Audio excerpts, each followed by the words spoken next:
नमस्कार। रामपुर की लाडली बेटी आयुषी सिंह बघेल जर्नलिस्ट का कोर्स कर रामपुर का नाम करेंगी रोशन। जी हाँ, आयुषी सिंह बघेल रामपुर बाघेलान में जन्मी तथा यहीं प्राथमिक स्कूल स्तर पर पढ़ते हुए आईडीएम पब्लिक स्कूल तथा हायर सेकेंडरी स्कूल बोर्ड परीक्षा महाराजा पब्लिक स्कूल चौराटा रीवा से अच्छे अंकों से उत्तीर्ण कर जो वर्तमान समय में आईपीएस इंस्टीट्यूट इंदौर में जर्नलिज्म का कोर्स कर रही हैं। मास कम्युनिकेशन विषय लेकर वे पत्रकारिता के क्षेत्र में रिपोर्टिंग करना, एडिटिंग करने का कोर्स कर रही हैं। उनका कहना है कि एक दिन जीटीवी न्यूज़ की रिपोर्टर श्वेता सिंह तथा चित्रा त्रिपाठी आज तक टीवी न्यूज़ चैनल की तरह मेहनत कर पत्रकारिता के क्षेत्र में काम करना चाहती हूँ।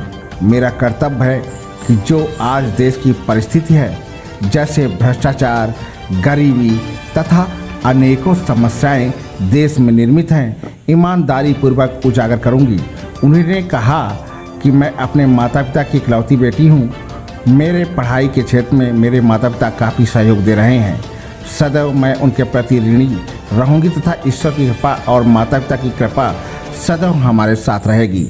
अपनी पढ़ाई कार्यकाल में के दौरान उन्होंने अनेकों पुरस्कार तथा मेडल हासिल किए, जैसे कि Navodaya education welfare foundation Bhopal द्वारा फर्स्ट पोजीशन और talent research centre certificate first position, Sanskrit ज्ञान प्रकाश में फर्स्ट पोजीशन, 100 मीटर रेस खेल में सतना में second position, cricket Sahodaya first position in Maharaja public school Rewa, singing contest जैसे अनेकों पुरस्कार अपने पढ़ाई कार्यकाल के दौरान हासिल किए।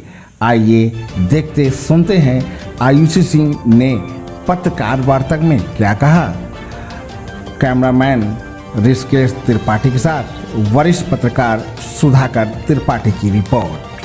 संवाददाता सुधाकर त्रिपाठी, रामपुर बाघेलान से। आज के समय में कौन कहता है कि लड़कियां आगे नहीं बढ़ रही। ऐसे ही हमारी प्रतिभा रामपुर बाघेलान में आयुषी सिंह पिता प्रशांत सिंह जी के निवास स्थान में, जो कि आयुषी सिंह वर्तमान समय में अपने उसमें सेवा में कार्यरत हैं दिल्ली और आपके इंदौर में।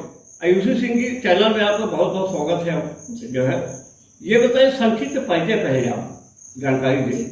मेरा नाम आयुषी सिंह बघेल है और मैं रामपुर बाघेलान डिस्ट्रिक्ट सतना एमपी से हूँ। और मेरी जो पढ़ाई है वो फर्स्ट से लेके 8th क्लास तक आईडीएम पब्लिक स्कूल, जो कि रामपुर बाघेलान में ही है, एक छोटा सा स्कूल था, वहाँ से मैं पढ़ी हूँ। फिर 9th क्लास से क्योंकि ट्रांसपोर्ट और ये सारी सुविधाएं मतलब दूसरे स्कूल में मिलने लग गई, और फिर मैं महाराजा पब्लिक स्कूल जो कि रीवा में है वहाँ पे पढ़ी हूँ 9 से लेके 12 तक। और उसके बाद अभी मैं इंदौर में आईपीएस एकेडमी में पढ़ रही हूँ, जो कि अभी फर्स्ट ईयर मैंने जस्ट पास आउट। अच्छा, ये बताएं कि जीवन की शुरुआत बोर्ड परीक्षाओं से होती है। जैसे कक्षा 10 हो गए, 12वीं हो गए, कितना परसेंट आपका आया कक्षा 10 बोर्ड परीक्षा? देखिए, बहुत ज़्यादा तो नहीं कहूँगी, क्योंकि मैं ना तो टॉपर रही हूँ और ना ही बहुत ज़्यादा बिलो द एवरेज नहीं रही हूँ, मतलब थोड़ा एवरेज से थोड़ा ऊपर। हमको कुछ जानकारी है कि इंग्लिश आपकी बहुत अच्छी है जी। ऐसा कुछ लग रहा है कि क्वालिफिकेशन आपका जो पढ़ाई का स्तर है तो बहुत अच्छा लग रहा है। इधर देखना आपको। अच्छा, कॉलेज पे अभी आप कॉलेज में कहाँ तक डिग्री हासिल की? अभी डिग्री हासिल नहीं की है, जस्ट फर्स्ट ईयर मेरा पास आउट है BAMC मास कम्युनिकेशन से। अच्छा, मास कम्युनिकेशन, इसका मास कम्युनिकेशन विषय में थोड़ा जानकारी दे।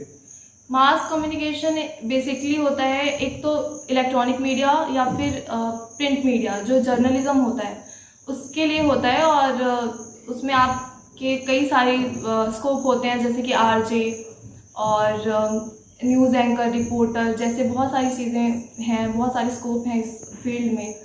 और इसीलिए मास कम्युनिकेशन बेसिकली होता है communication with the mass public. Ayushi Singh ji, ये हम पूछना चाह रहे हैं कि ये बताइए कि इतनी डिग्रियां होती हैं आज के समय में, पढ़ाइयाँ भी होती हैं, आपका रुझान जो है तो जर्नलिस्ट का कैसे हुआ?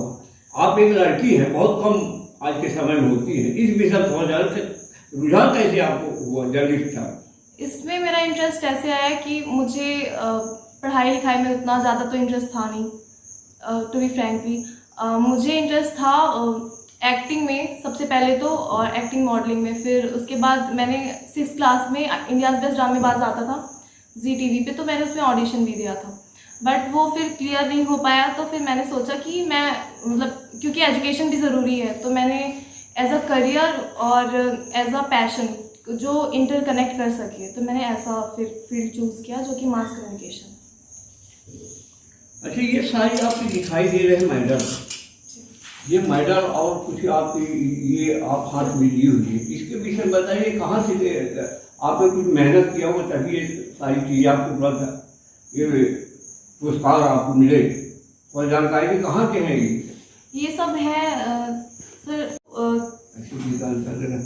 परीक्षाएं होती हैं ना, उसमें ये सारे मुझे मिले हैं। और जैसे ये वाला है Navodaya education society and welfare committee Bhopal की तरफ से टैलेंट सर्च कॉन्टेस्ट होता है, जिसमें मैंने पार्टिसिपेट किया था, जिसमें मेरा 2nd रैंक आया था।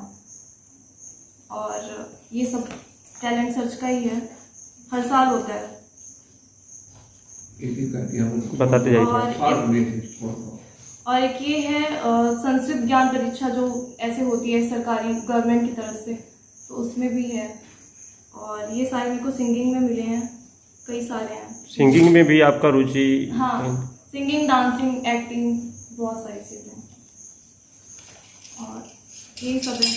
ये मुझे रेस में मिला है, स्पोर्ट्स में भी मेरी काफ़ी रुचि है,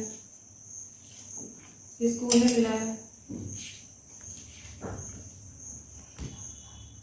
ये जो रखे हुए हैं ये मेडल बहुत जानकारी, ये मेडल्स मुझे टैलेंट सर्च कॉन्टेस्ट। आपने इतना मेहनत किया होगा, मेडल आधार चीज नहीं, ये दिखाई दे रहे हैं, ये कोई जरूरी नहीं कि सोने का ही मेडल माना जाता, पुरस्कार होता। तो आपकी क्षमताएं, प्रतिभाएं देखने को मिल रही है, ये सारे डॉक्यूमेंट्स आपके सामने रखे हुए हैं, ये मेडल भी रखे हुए हैं। तो हमको बड़ी प्रसन्नता है कि हमारे के अंदर रामपुर भागीलान की लड़की अगर इतना आगे बढ़ रहे हैं, तो बहुत बहुत हम उनको शुभकामनाएं देते हैं। और आप ये बताएं कि इतने स्तर में आप उनके पहुंच रहे हैं, तो अपने माता पिता गुर्जर समुदाय के विषय में क्या कहना चाहेंगे? बस यही कहना चाहूँगी कि मुझे सपोर्ट तो रहा है, जैसे और लोगों की तरह मेरी स्टोरी नहीं है कि मुझे बहुत स्ट्रगल करना पड़ा है। जो भी चीज़ें मुझे चाहिए थी मेरे नीड के हिसाब से बहुत ईजिली मुझे मिल गई हैं, और इसी वजह से, क्योंकि पीयर सपोर्ट था, इस वजह से कोई प्रेशर नहीं था और सपोर्ट मिला, इस वजह से मैं आज। अच्छा, जो नेक्स्ट समय आने वाला उसमें आपकी क्या योजना है और आगे बढ़ने के लिए? अब देखते हैं, क्योंकि मैं तो प्रोसेस पे ही ट्रस्ट करती हूँ, मैं लगी हुई हूँ, अपना मेहनत करती हूँ और चीज़ों को और बेहतर करने की कोशिश कर रही हूँ, और जो आगे होगा देखा जाएगा। अच्छा, आपके जो नया परिवेश में लड़के पढ़ रहे हैं जी, उनके विषय में आप क्या कहना चाहते हैं? वो आपके सरीके आगे बढ़े, वो भी अपने अपने फील्ड में आगे बढ़ ही रहे हैं, और मैं क्या कहूँ उसमें, वो भी मतलब अलग अलग फील्ड से हैं, अलग अलग स्कोप के पीछे हैं, और मेरा जो है मैं वो कर रही हूँ बस। अच्छा, भविष्य में और भी आपकी योजनाएं कुछ अभी चल रही हैं? हाँ, मतलब सब्स्टिट्यूट में मैं काफ़ी सारी चीज़ें करती हूँ, जैसे इंग्लिश और हिंदी में तो मेरी कमांड है ही, बट मैं सब्स्टिट्यूट में जैसे और अदर लैंग्वेज भी सीखने की कोशिश करती हूँ। 2 विषय इम्पॉर्टेंट आप मैंने देखा, पहला आपका पत्रकारिता, दूसरा इंग्लिश। ये दोनों आप क्यों लेकर चल रहे हैं? इसमें क्या भविष्य है कहीं? ऑफ कोर्स भविष्य है, जो लैंग्वेज आपकी है तो हम समझ रहे हैं, और एक जर्नलिस्ट पत्रकारिता जो है, इसमें रुझान तो ज़्यादा आपका? रुझान तो मेरा दोनों में ही है, और इंग्लिश तो ज़रूरी नहीं कि पत्रकारिता में ही ज़रूरी है, वो तो आजकल हर जगह एक कॉमन स्टेबल स्कोप माना जाता है, जो कि मतलब हर किसी को आनी भी चाहिए, क्योंकि आप किसी भी इंटरव्यू में जा रहे हैं तो इंग्लिश आनी चाहिए, किसी भी जॉब के लिए जा रहे हैं तो मतलब इंग्लिश आनी चाहिए, तो इंग्लिश तो कॉमन है। चलिए, बहुत बहुत शुभकामनाएं, बधाइयाँ। मैं अपने रामपुर की ऐसी मेधावी बालिका से मिलकर बड़ी प्रसन्नता हुई, और मैं आशा है उनके उज्जवल भविष्य के लिए और भी कुछ कहना चाहती हूँ आगे बढ़ती रहे, और भी कुछ कहना चाहती हैं? मैं बस ये कहना चाहती हूँ कि बस मैं कर रही हूँ और अपने फील्ड के लिए मेहनत कर रही हूँ और देखेंगे अगर सक्सेस होते हैं नहीं होते हैं, बट प्रोसेस तो करनी चाहिए, प्रोसेस तो नहीं रुकनी चाहिए। और बस आप सभी की गार्डियन में और सपोर्ट से मैं कर रही हूँ बस।